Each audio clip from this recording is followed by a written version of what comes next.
Welcome back! Ang topic natin for this video is inventory.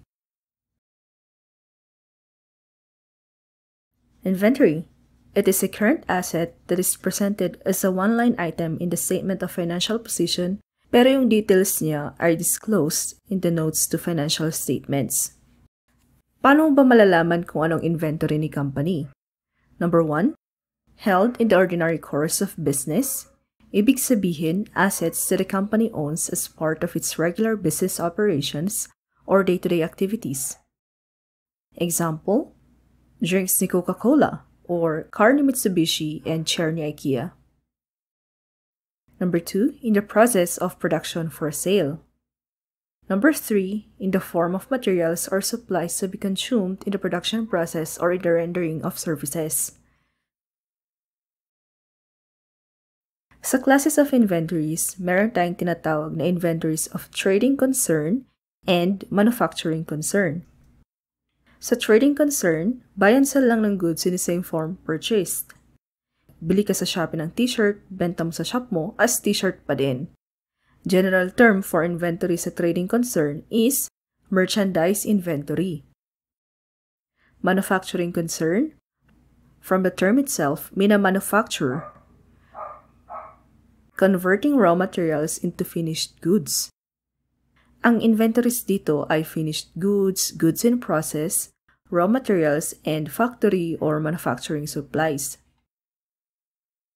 Just to be detailed, sa manufacturing, sa materials, meron tayong tinatawag na direct and indirect. Direct meaning those that become an integral part of the finished product, like for example sa strawberry cake, flour, sugar, and strawberry. Indirect materials used to facilitate production pero hindi mo nakikita sa final product, like piping bag or gloves. Direct labor are costs that can be easily traced to individual units of product, like for example, salary ng baker. Indirect labor, costs that cannot be physically traced to the creation of products, like for example, delivery rider. Factory overhead, all costs except direct materials and direct labor. So, dito papasok yung mga indirect materials, indirect labor, and other overhead costs. Work in process naman ang tawag pag ginagawa pa lang yung product. Finished goods, basically pag manufactured na. So, ano ba ang inclusive sa cost of inventory? Number 1, cost of purchase, which includes purchase price, import duties, recoverable tax, meaning hindi siya deductible and needed siya to purchase the asset. Freight, which are shipping expenses, and handling and other costs directly attributable to the acquisition. Take note that trade discounts, rebates, and other similar items are deducted to the cost. Hindi sila i-account dun sa books ni company. Binabawas na siya agad dun sa purchase price. And also, foreign exchange differences are not included. Number 2, cost of conversion. Costs directly related to the units of production, such as direct labor. Manufacturing overhead. Dito, merong fixed production overhead and variable production overhead. Fixed, meaning costs that are relatively constant na indirect. For example, depreciation of factory equipment, salary of factory supervisors.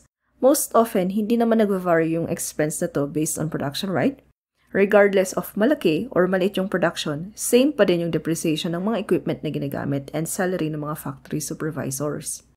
Variable production overhead ay indirect cost naman that varies directly with the volume of production, which includes indirect labor and indirect materials. Example, cleaning supplies or salary of maintenance workers. Siyempre, the more production, the more cleaning supplies ang magagamit, and the more production, the more ang needed na maintenance workers. Number 3, directly attributable costs incurred in bringing the inventory to the present location and condition. For example, cost of designing products. Pwede din ang storage costs pag necessary sa production expenses, because storage costs or kung ano man yung cost na related sa pag-store or warehousing ng products are generally excluded from the cost of inventories except when necessary for the production process before a further production stage. Dito naman tayo sa ano-ano ba yung mga kasama sa inventory or kung ano ba yung nakikita nating inventory dapat ni company sa balance sheet. Number 1, goods owned and on hand. Siyempre, kung ano yung pagmamayari ng company and kung ano yung nasa kamay. Hindi naman literal, pero mga goods na nasa warehouse, ganun. Number 2, goods in the hands of salesmen or agents. Number 3, goods held by customers on approval or trial. Sa company pa din yan. Number 4, goods in transit and sold, FOB, destination. Ito, i-discuss natin sa next slide. Number 5, goods in transit and purchased, FOB shipping point. Number 6, goods out on consignment, pinabenta sa iba yung goods, consignor si company at yung nagbebenta is called consignee. Take note, freight and other handling costs on goods out on consignment are part of the cost of goods consigned.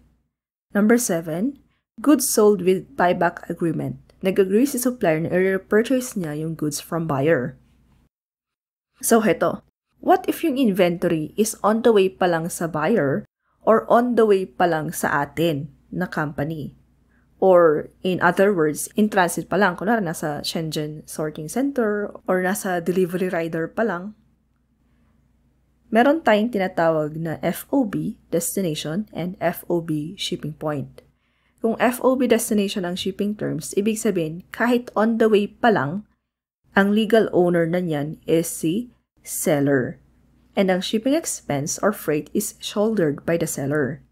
Sa FOB shipping point naman, ang legal owner is buyer, and the same, ang freight should be shouldered by the buyer.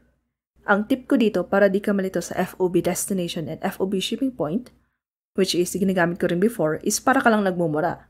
Pag FOB shipping point, buyer, BS, buyer, shipping point. Pagdating naman sa shipping charges, meron namang tinatawag na freight prepaid and freight collect.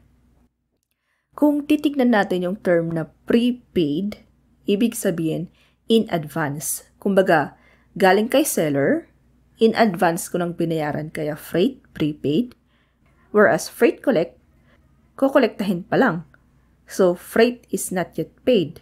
Thus, ang assumption, kukolektahin mo pa lang, ibig sabihin, hindi binayaran rin seller.